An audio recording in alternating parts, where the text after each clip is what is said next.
क्या तुम्हें कभी ऐसा लगा है कि तुम्हारा दिमाग कभी शांत नहीं होता? हर वक्त कोई न कोई विचार, कोई चिंता, कोई हलचल, जैसे भीतर कोई तूफान चल रहा हो। तुम सोने जाते हो मगर दिमाग तब भी जाग रहा होता है कि अगर मैं असफल हुआ तो क्या होगा, लोग क्या सोचेंगे।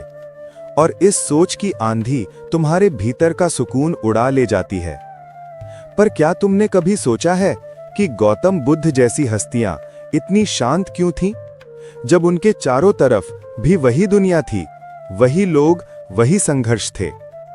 क्योंकि उन्होंने समझ लिया था, मन ही सब कुछ है, जैसा तुम सोचते हो वैसे ही तुम बन जाते हो।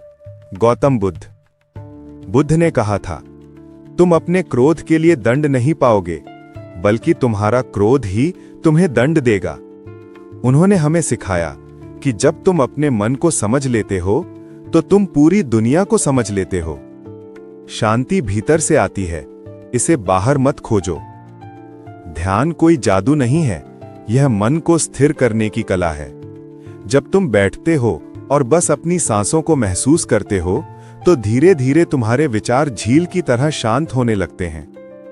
जैसे एक दीपक बिना हवा के नहीं जल सकता, वैसे ही मनुष्य ध्यान के बिना शांति नहीं पा सकता।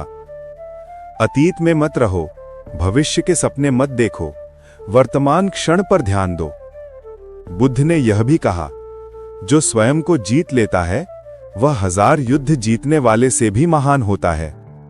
और यही ज्ञान आगे चलकर चाणक्य ने भी अपनाया। उन्होंने कहा, धैर्य ही सबसे बड़ी शक्ति है। जब मन अशांत हो तब निर्णय मत लो। अगर तुम्हारा मन बेचैन है तो उसे रोको मत, बस उसे दिशा दो। जैसे चाणक्य कहते हैं, व्यस्त मन कभी अशांत नहीं होता। जब मन बिखरने लगे तो उसे किसी काम में लगाओ, प्रकृति में जाओ, सांसों को महसूस करो। एक पल का धैर्य 1000 पल के पश्चाताप को रोक सकता है। बुद्ध। जब तुम प्रतिक्रिया देने से पहले ठहरना सीख लेते हो तो तुम्हारे भीतर का बुद्ध जाग जाता है। क्रोध को प्रेम से, बुराई को अच्छाई से, लोभ को दान से और झूठ को सत्य से जीतो। धीरे धीरे तुम समझोगे कि मन को रोकना नहीं है, बस उसे देखना है। अपने विचारों को देखो, वे ही तुम्हारा भविष्य बनाते हैं। और अंततः कोई तुम्हें शांति नहीं दे सकता, तुम्हें स्वयं भीतर उतरना होगा। बुद्ध और चाणक्य दोनों यही सिखाते हैं कि शक्ति बाहर नहीं, भीतर है। अगर तुमने अपने मन को साध लिया तो तुमने जीवन जीत लिया।